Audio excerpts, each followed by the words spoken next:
kami dari kelompok 2 akan mencoba mengeksplor bagaimana teori-teori pembelajaran dan prinsip pembelajaran dengan model pembelajaran konstruktivisme. Dan yang terakhir kami juga akan membahas tentang 4 kasus terkait dengan bagaimana kita meningkatkan motivasi belajar siswa. Baik, untuk materi pertama akan disampaikan oleh Mbak Desi Nurul Salam. Padanya waktu dan tempat di sini.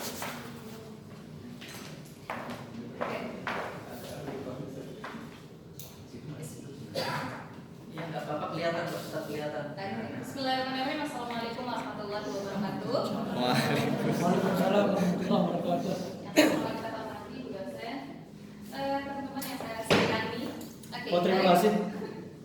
Baik, hal yang ingin saya terapkan di sini, yang ingin saya jelaskan dari kelompok kami adalah tentang penerapan 3 teori pembelajaran.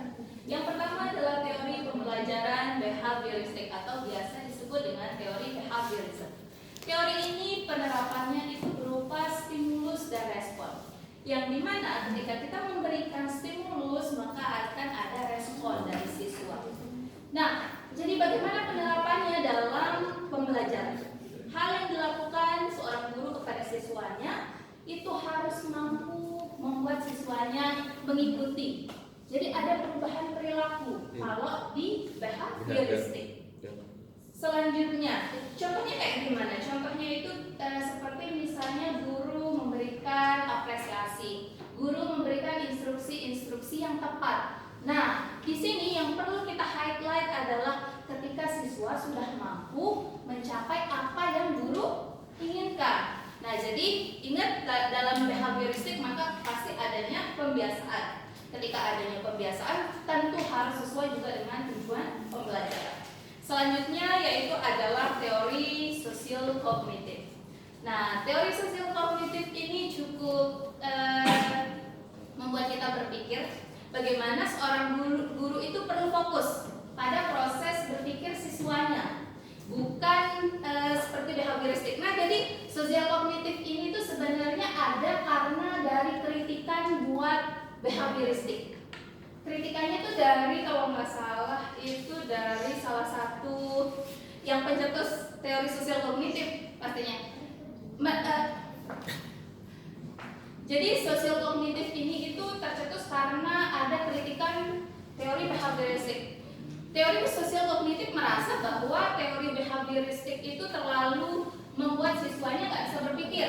Nah, makanya ada sosial kognitif yang dimana membuat siswanya berproses untuk berpikir dengan strategi yang tepat pastinya. Selanjutnya yaitu adalah teori konstruktivisme. Teori konstruktivisme ini adalah teori belajar yang menggunakan pengetahuan dan kemampuan berpikir untuk merefleksikan sesuatu, atau kita meminta kepada siswa kita untuk ada hal yang pernah mereka pelajari atau pengalaman mereka. Nah, itu akan mereka refleksikan. Itu adalah perbedaan dari behavioristik, sosial kognitif, dan konstruktivisme. Terima kasih, mungkin hanya ini yang bisa dapat saya sampaikan. Assalamualaikum warahmatullahi wabarakatuh. Baik, materi kedua tentang prinsip pembelajaran konstruktivisme akan disampaikan oleh Kak Denis. Padanya waktu dan tempat ini. Udah ketutupan ya? Aman. Oke. Baik, terima kasih. Assalamualaikum warahmatullahi wabarakatuh. Waalaikumsalam. Saya di sini akan melanjutkan presentasi terkait teori konstruktivisme. Jadi pada materi kali ini saya akan bahas sedikit tentang model pembelajaran yang berlandaskan dengan prinsip-prinsip konstruktivisme. Oke. Jadi seperti yang kita ketahui bahwa teori belajar konstruktivisme adalah teori belajar yang mengedepankan seluruh kemampuan siswa baik dalam segi afektif, kognitif dan psikomotor. Oke, berdasarkan teori tersebut sebenarnya ada banyak sekali model pembelajaran. Tapi saya hanya mengambil 3. Yang pertama adalah contextual teaching learning atau biasa kita sebut dengan CTL. Jadi CTL ini adalah model pembelajaran yang menggunakan real life experience and environment and society of the students. Di mana dengan menggunakan real life experience students, tenaga pengajar mengaitkan materi pembelajaran dengan hal tersebut. Jadi peserta didik dapat lebih memahami materi pembelajaran tersebut. Yang kedua adalah discovery learning. Discovery learning atau inquiry learning. Discovery learning ini adalah metode pembelajaran yang menggunakan sama seluruh kemampuan siswa untuk menemukan cara memecahkan suatu masalah atau keadaan. Di dalam discovery learning ini yang terpenting adalah proses menemukannya, bukan hasil temuannya. Yang terakhir adalah mungkin ada sering dengar problem based learning, dan di dalam problem based learning adalah model pembelajaran yang mirip sekali dengan discovery learning, tetapi perbedaannya adalah mengutamakan hasil dari problem tersebut. Ya, seperti itu. Mungkin saya menjelaskan sedikit ya. Seperti yang saya bilang, contextual teaching learning yaitu model pembelajaran berkaitan dengan students in life conditions. Tujuannya buat apa sih? Tujuannya itu familiarize. Jadi students lebih engage more. Misalnya seperti ini, kita mengajarkan adjective and number. Kita tanya pada salah satu peserta didik, bagaimana bentuk rumahmu? That's the real experience, real situation. Berapa jumlah anggota keluarga? Seperti itu. Yang selanjutnya adalah discovery learning, students ability berkaitan dengan problems and states. Dan kata kuncinya adalah process is the key.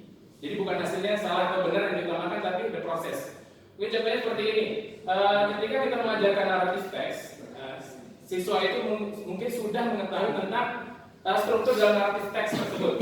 Ada orientation, ada complication, ada resolution. Jadi misalnya guru memberikan satu contoh, ada complication. Kita minta siswa itu untuk seperti resolusi seperti apa sih yang kalian inginkan dengan complication tersebut. Nah, there is no right and wrong answer. Just the process, how they process their knowledge and mind to menemukan resolusi seperti apa. Dan yang terakhir adalah problem based. Sama seperti tadi discovery learning, tapi perbedaannya adalah results and action afterwards are the key. Jadi kalau akan mencontoh, mungkin misalnya sama lagi sambil narrative text, mungkin siswa sudah mengetahui lineage feature atau fitur kebahasaan di dalam narrative text yang dimana menggunakan past tense. Jadi saya memberikan masalah berupa saya memberikan potongan teks yang menggunakan verb one, simple tense dan irregular verb misalnya. Jadi saya membentuk kelompok, memberikan potongan teks kepada siswa dan meminta mereka untuk memecahkan masalah yang mana yang salah. Nah seperti itu. Mungkin itu aja model pembelajaran. Oh terakhir, saya ingin menyampaikan bahwa model pembelajaran itu beda dengan metode belajar ya. Jadi dalam model pembelajaran itu terdapat strategi, terdapat metode, terdapat pendekatan, dan terdapat juga penilaian belajar seperti itu. Terima kasih. Untuk selanjutnya akan disampaikan oleh Ibu Nana. Baik, selanjutnya kita akan menuju studi kasus. Ada 4 kasus yang akan kita pelajari dan sekali lagi fokus kita pada studi kasus ini adalah meningkatkan motivasi belajar dari siswa. Kasus pertama, oh ya ini ya ada 4 kasus yang akan coba kita analisis. Nah kasus yang pertama, Tania 7 tahun memiliki kemampuan rendah dan keinginan yang rendah untuk sukses. Oke, sebelum kita mencoba melihat apa sih sebetulnya atau bagaimana cara kita meningkatkan motivasi belajar dari siswa, ada baiknya mungkin kita melihat dulu keadaan atau psikologi dari anak berumur 7 sampai 8 tahun. Kita lihat dulu ya. Jadi menurut expert bahwa pada fase di umur 7 sampai 8 tahun banyak perkembangan yang sudah terjadi kepada di anak. Mulai dari mungkin perkembangan fisiknya, kemudian perkembangan kognitifnya, baru sosial emosional dan sebagainya. Kemudian mari kita lihat fokusnya adalah pada perkembangan sosialnya. Pada perkembangan sosial ini anak-anak sudah tumbuh rasa empatinya, kemudian mereka juga sudah sudah mulai aware dengan pendapat dari orang lain. Oke. Nah, sekarang kita lihat dari kalimat ini 7 tahun, kemampuan rendah dan keinginan yang rendah untuk sukses. Saya melihat atau kelompok kami melihat di sini adanya cause and effect atau sebab akibat dari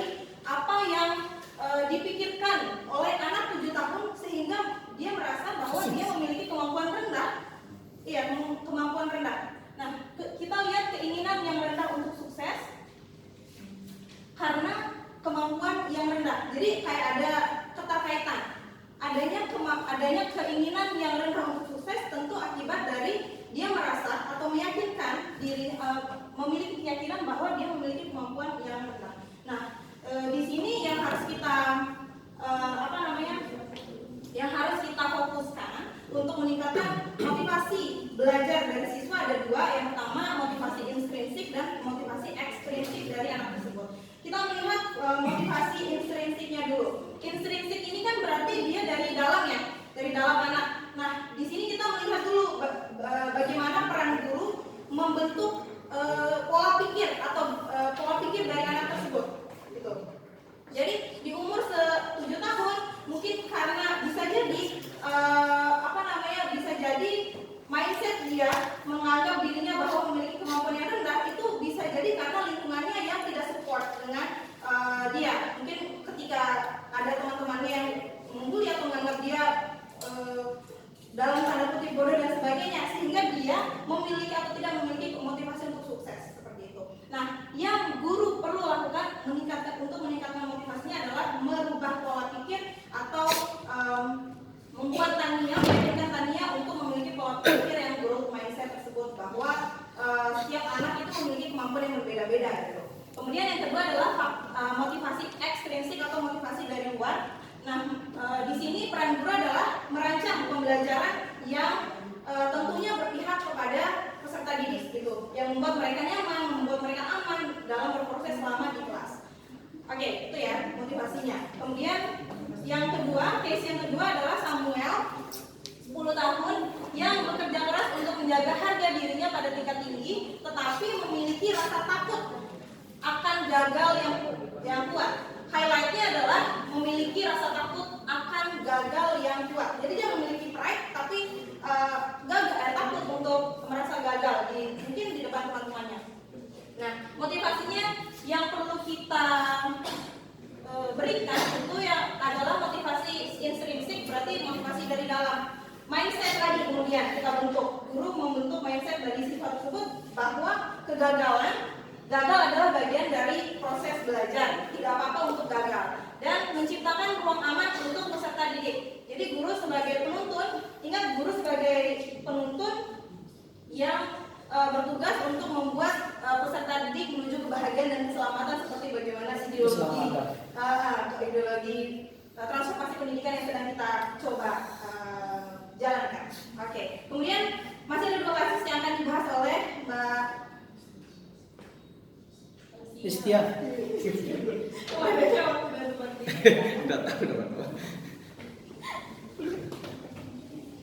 Terima kasih. Selanjutnya saya akan melanjutkan penjelasan tentang kasus siswa di sini. Yang ketiga yaitu Sandra, 13 tahun. Dia memiliki sifat yang tenang di dalam kelas, namun memiliki sifat meremehkan keterampilan teman sekelasnya.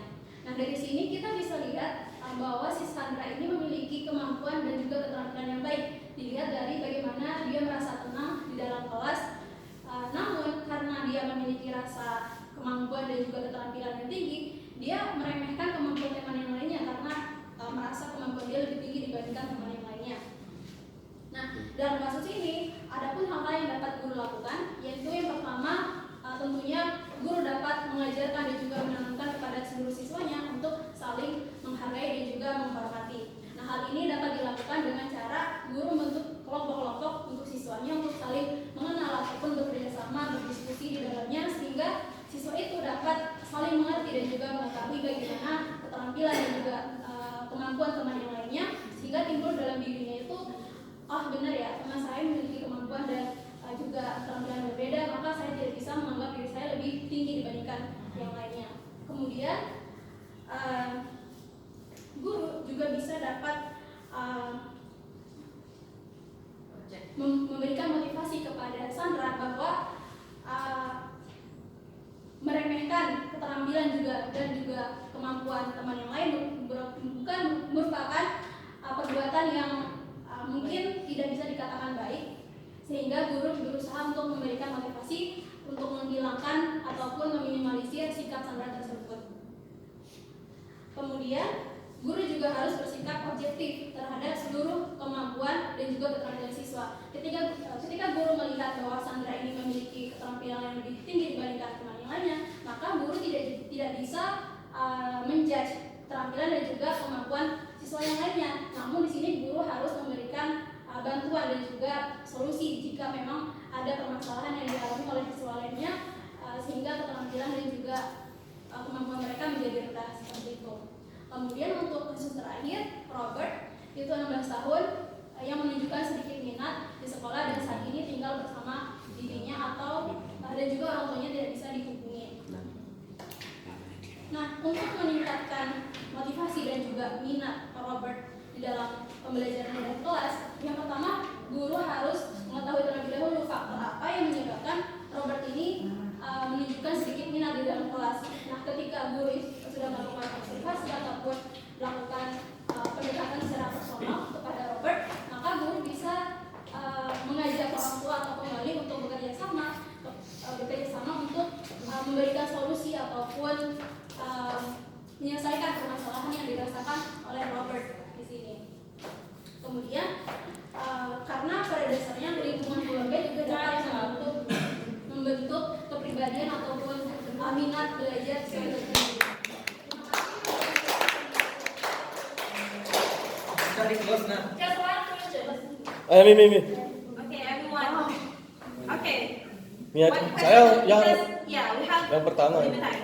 Okay, Rudini. Ya, begini. Tadi ini untuk Mbak Nana juga ya pertanyaan. Ya, tadi ada kasusnya Pak Danis, Mr. Danis, please. No screenshot itu. Yang tujuh.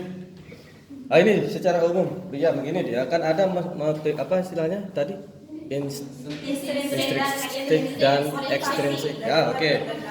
Dari kedua, mohon maaf saya berdiri. Dari kedua jenis yang tadi, bagaimana menurut Anda cara yang paling pas untuk meningkatkan kedua jenis motivasi itu supaya ada bahan kita nanti untuk diterapkan ya.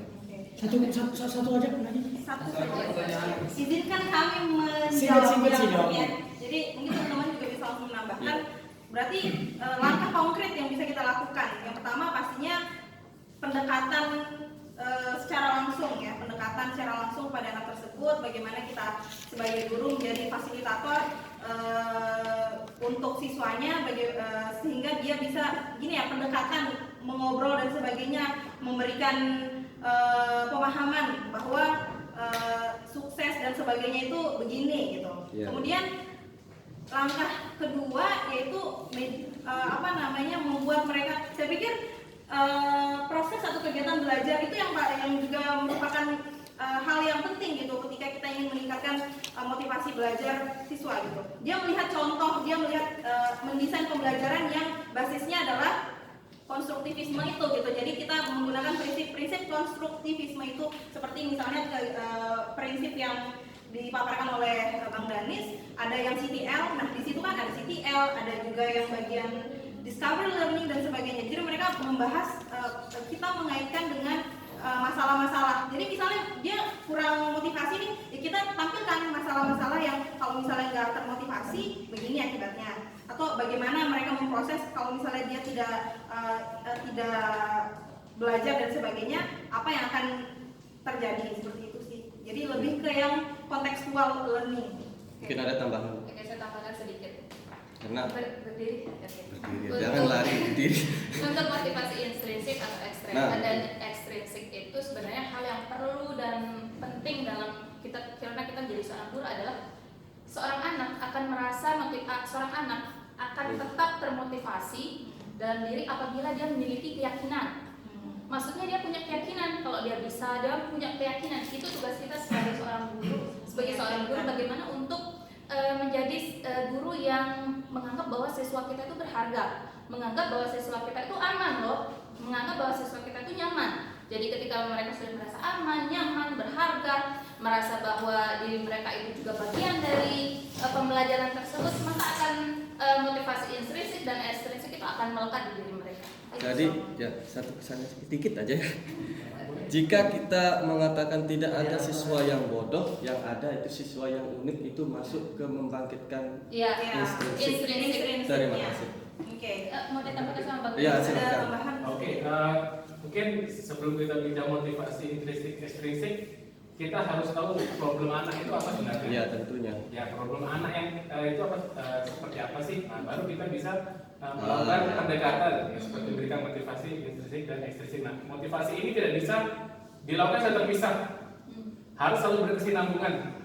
Tidak bisa kita melakukan intrinsik saja tanpa kita memberikan motivasi secara ekstrinsik seperti itu. Ambil case saja dari namanya Robert ya, Ganti namanya Robert. Karena mungkin dia tinggal dengan bibinya, dia tidak pernah merasakan kasih sayang orang tua, jadi dia tidak bersemangat bersekolah. Nah seperti itu. Dan kita harus tahu mereka si Robert ini kenapa sih? Nah seperti itu. Kita bisa memberikan motivasi yang tepat. Thank you. Waktu Oke, ya, karena waktunya sudah habis, jadi mungkin kami cukupkan presentasi dari kelompok kami. Terima kasih atas kesempatannya dan pertanyaannya serta tanggapannya dan perhatiannya. Demikian dari kelompok kami. Assalamualaikum warahmatullahi wabarakatuh. Waalaikumsalam.